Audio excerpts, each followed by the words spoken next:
what Lisa was saying, how she's teaching her son to basically be self-sufficient. And my thought process on self-sufficiency, I said this on one of our podcasts before, is that my mother taught me to basically do all the household things, cook, cleaning, and things like that. And it wasn't so, oh, you don't need a woman. It's so the day your partner can't, again, everything shouldn't Right. fall asunder. If Right. she's sick, you should be able to take care of the house and her. And that's where the part that where we're talking about masculinity and femininity and the whole shift. And taking care of your partner in a what we would consider a feminine manner of like cooking, nurturing, medicines, giving them the bath and stuff like that. Those are the roles that as a man you need to understand. While we're so caught up on saying women do this, men do that, at some point you got to be able to know that the quote unquote feminine role is to be a nurturer, is to be caring. And for you to say as a man, I don't know what that is, I don't want to be that person, well, then you might as well just say you want to be alone, because at some point your partner ain't gonna be 100%, and you have to plan accordingly for that, and you have to adjust to that. It's not like, oh, you still sick, let me get a housekeeper, let me bring another female into the mix to handle the jobs. And that, while that may work for some people, but at the same point in time, it shouldn't have to be that way. But to everybody's relationship dynamic their own. But it, like for me and my peoples, that's how we was taught. We cook, we clean. And if my partner needs to be taken care of because she had a procedure done, or she just gave birth and she ain't moving as good as she may have twisted her ankle, she may have hurt herself, Right. and she's not able to move around. Now it's up to me to still do those things, and me come into that because she's down for the count for now, not for long. And if it turns out to be for long, then we're gonna have a conversation, and we're gonna have to adjust the way we live.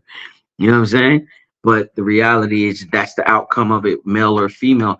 And I can honestly agree that when a female is somewhat the higher earner, I can say that they are often not the nicest. They want to throw it in your face.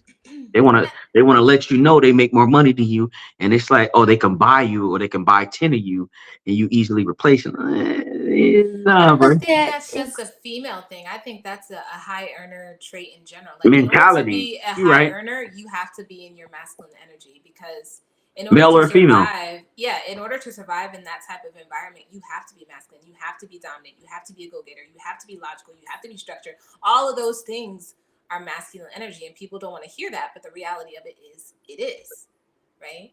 And so when you have done all this, you've clawed your way to the top to make all this money, a lot of times there is this air of like, do you know who I am? Like, I could, like you said, I could buy 10 of you. Like, does it have to be that way? No. Should it be that way? Definitely not. But does it often happen? Yes. A lot of times people who are high earners are in this place of toxic masculinity. but is that adaptive behavior?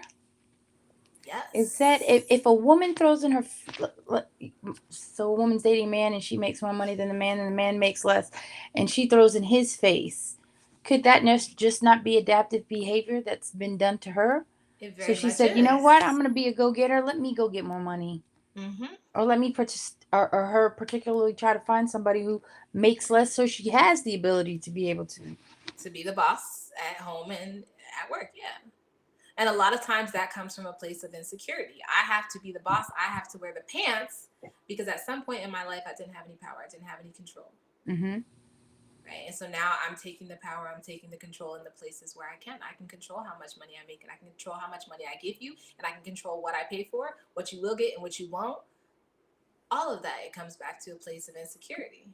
And I'm not gonna front. I definitely give the side eye to a dude who subjects themselves to that type of behavior and mentality. Like, you ain't out here getting an allowance from your chick, my dude. You need to earn your own money. And for me personally, if my partner's a stay-at-home mom, cool, 100%. You better start selling Avon and cookies or something, bro. Listen, we all out here grinding together. We building a foundation. We working somehow, some way. Because I firmly feel like you got to put into something in order for you to accept, in order for you to appreciate and see value in it. If you sitting But there on the sideline and you just taking, you ain't gonna respect what you got at home. what you're putting in doesn't always have to be financial. There is And so it much doesn't. And more you're to right. You don't contribute have than to just always be financial. finances. You can be the nurturing partner in that relationship, and that is your value 100%. That's what you bring. Right. But you the nurturing partner, and that's good. Then you got those that most men consider moochers, where it's just like, I look good, and that's all I am good for. I don't Right. do anything else. I look good. Right. And then you got the dudes that are just sitting at home while they girls spending all kinds of money on them, and they actually taking that money, taking other chicks out on dates. I know some people that do that too. They not my friends and nothing like that, but I've heard some stories now. But it's like, yeah, nah. But it's like, yo, it don't make no sense. But hey, you signed up for that. That's what you want. That's what you like. But I'm not okay with it. I firmly believe if my chick make more money than me, that's fine. If she talking about, oh, since we having a baby and I like to be at work, can you stay at home? I'm like, I gotta sit here and think about it. I'm like, in my mind, am I selling Avon from home, Who the fuck or is am I doing selling CDs? Avon? Am I doing? Because bro, I'm not in my mind. I just can't sit Right. there and Right. not do nothing. I'm a cook and clean, yeah, but in my mind, it's a pride thing. And once again, it's a male That's masculine it's energy. a masculine I energy have to be behavior doing. ingrained Yeah. inside. I gotta put in. I gotta put in. And if you with somebody that's like, nah, I'm okay not putting in, that's cool. You accept that. And that's whoever that is. But for me, I just Right. can't. Like, if you make more money, I'm still gonna come in with something. Right. Yeah, I'm Contribute coming in with something. something. I'm putting in on Right. something. But And that that goes that back to masculine energy. Masculine energy, the three P's: protector, provider, problem solver. Even if the woman is making more, your or other partner, whatever, is making more money than the masculine partner, that doesn't mean that you can't still be masculine. You can't still be the protector, the provider, and the problem solver. Like, you're making this money, you're bringing it in, okay, but I'm making sure that everything is provided for. I'm making sure that the house is safe, that everybody's taken care of. Like, you can still be in your masculine energy and be a stay at home dad. It doesn't have to be emasculating, yeah. Yeah, right? I agree. I don't think being the ultimate provider is what makes you masculine. There's a lot of things that come with being masculine. No, we can't hear him. The biggest things, if you, I mean, if you ask most women, hey, look, what's masculinity to you? What is a primary attribute of someone who's masculine? They look at you and they say someone that can protect, or someone that's a protector, someone that I feel safe around, someone that Right. they have that sort of poise where you can tell that they're someone who will protect you, and I think that's a huge part of masculinity. And I will say that just in that regard, there's a lot of uh, psychological damage uh, when you have that being under attack. When Right. you have somebody who's telling you that you're weak, or you can't protect Right. them, or you can't. That's like the fastest way Right. to get a man feeling like demasculated, because it's like you're weak, you can't protect it. You ain't nothing, you ain't got, what I'm saying. Right. So that, to me, that's one of the biggest things. And uh, I have a lot. I don't know what you guys think about the whole Will and Jada situation that's going on right now. Ah, Right we now. got a whole we got some time for that. We got some time for that. But Jordan, what we got in the comment section right now? What's going on? That was it. Wayne had just talked about, going back to what we were talking about a little bit ago, that entitlement, in terms of the high earning female being very controlling and whatnot. He was talking about that entitlement coming from a place of trauma, and I completely agree with that. They have to make a point, and I'm making a Mm-hmm. point at your expense. I Mm-hmm. am emasculating you so that I can feel better about myself. Right? I completely Yeah, agree with that. a lot of women probably feel like they have to be that way. With it, because let's be honest, there's certain attributes of leadership that are automatically associated with men, right? Jordan, I think you mentioned it earlier. You got to be, logical. Be able to remove your emotion, and the perception is Right. that a lot of Right. women think with their emotion and make decisions that are Right. based on emotion.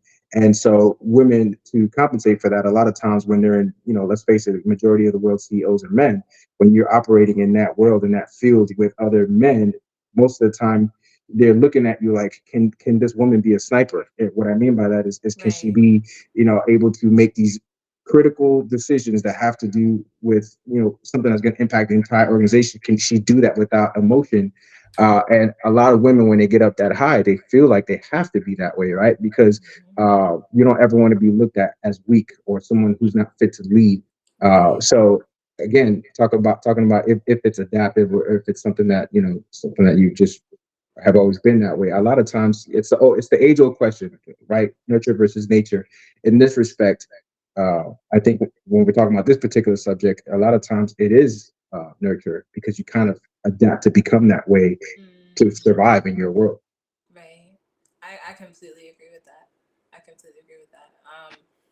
Whether that's adapting to survive because of work, adapting to survive because of trauma, adapting to survive, whatever the reason is, it doesn't matter. The end result is still the same. You're adapting from whatever your natural disposition was to this place. Like when I was growing up, my dad was a Vietnam veteran. He was a police officer. He had two girls at the time, then my brother came later, but he treated us very like hard. He treated us, or me, he treated me like one of the boys. And so I learned to be hard and to be structured and to be functional and to be logical and to be all that masculine energy. I was a tomboy growing up. And She was. I had to learn how to be feminine, because while that my mother was nurturing, the primary energy that was given to me was you can't cry, you gotta be tough, like you can't talk about your feelings, all this stuff. Mm-hmm. And so yes, it was very much a learned thing. Now coming into my own, realizing that I enjoy being feminine. I like being soft and dainty and all the little things. That masculine energy was learned. I had to be that way in order to survive in my household. Yep. I thought I had to be that way in order to survive in the world. I joined the military, and I had to be that way to survive in the military. Mm-hmm. Mm-hmm. And it wasn't until I got out that I was able to be like, oh, I like painting my nails and wearing dresses and doing all the things, right? Mm-hmm. Mm-hmm. But that wasn't acceptable in the place that I was in at that time.